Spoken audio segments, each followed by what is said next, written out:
आप देख रहे हैं सिटी पोस्ट लाइव और मैं हूं आपके साथ आर्या चतुर्वेदी। लोकसभा चुनाव 2019 के महाभारत में मध्य प्रदेश की अलग अलग सियासतों के बारिश भी अपनी अपनी किस्मत आजमा रहे हैं। बता दें कि इस लोकसभा चुनाव में कांग्रेस ने जहां 5 राजघरानों के प्रतिनिधियों को मैदान में उतारा है, तो वहीं बीजेपी ने एक पर एक दांव लगाया है। जहां आपको बता दें कि राज्य की 29 लोकसभा सीटों का मुकाबला रोचक है। इस चुनाव में दोनों ही पार्टियां एक दूसरे को टक्कर देती दिखाई दे रही हैं। तो इन 5 राजघरानों के प्रत्याशियों में मात्र सिंधिया घराने में ज्योतिरादित्य सिंधिया ही है, जो पिछले चुनाव में लड़े और जीते भी थे। आइए आपको बताते हैं कि राजघरानों में से कौन कौन किस्मत आजमा रहा है।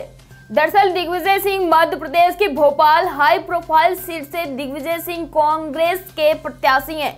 यहाँ बीजेपी की साध्वी प्रज्ञा ठाकुर से उनका मुकाबला है। दोनों ही प्रत्याशी पहली बार इस क्षेत्र से चुनावी मैदान में उतरे हैं। तो वही भोपाल बीजेपी का गढ़ भी माना जाता है और कांग्रेस 1984 में यहाँ अंतिम बार जीती थी। तो वही दिग्विजय यहाँ राज्यसभा सांसद और पूर्व में राजगढ़ लोकसभा सीट से सांसद रह चुके हैं। इसके साथ ही आपको बता दें कि अजय सिंह चुरहट सियासत के प्रतिनिधि अजय सिंह सीधी संसदीय क्षेत्र से हैं। पूर्व केंद्रीय मंत्री अर्जुन सिंह के बेटे अजय सिंह पर कांग्रेस ने दांव लगाया है। बता दें कि अजय सिंह का मुकाबला बीजेपी सांसद रीति पाठक से है। आदिवासी प्रभाव वाली इस सीट पर पिछले 2 चुनावों से बीजेपी के उम्मीदवार जीतते हैं।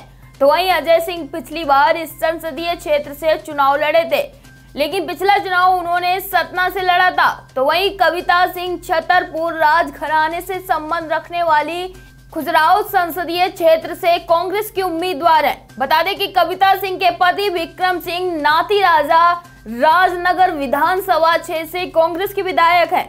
यहां कविता सिंह का मुकाबला बीजेपी की वीडी शर्मा से है। आपको बता दें कि पर सीमन के बाद हुए 2 चुनावों में यह बीजेपी के उम्मीदवार ने जीत दर्ज की थी। तो वहीं ज्योतिरादित्य सिंधिया यानी कि सिंधिया घराने से ज्योतिरादित्य सिंधिया सबसे महत्वपूर्ण और प्रमुख सिंधिया राजघराने के प्रतिनिधि हैं। तो वहीं ज्योतिरादित्य सिंधिया 5वीं बार गुना संसदीय क्षेत्र से मैदान में है।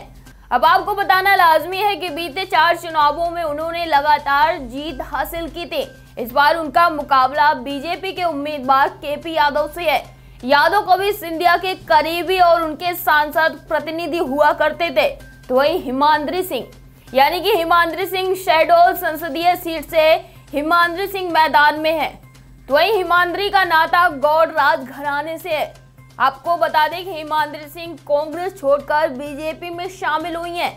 दरअसल हिमाद्री ने उपचुनाव कांग्रेस के उम्मीदवार के तौर पर लड़ा था, लेकिन उन्हें हार मिली थी। उसके बाद वे कांग्रेस छोड़ बीजेपी में शामिल हो गए और बीजेपी ने उन्हें टिकट दे दिया है। फिलहाल अब तक के लिए इतना ही। लगातार देश दुनिया की छोटी बड़ी खबरों से रूबरू होने के लिए डाउनलोड करें city post live mobile app.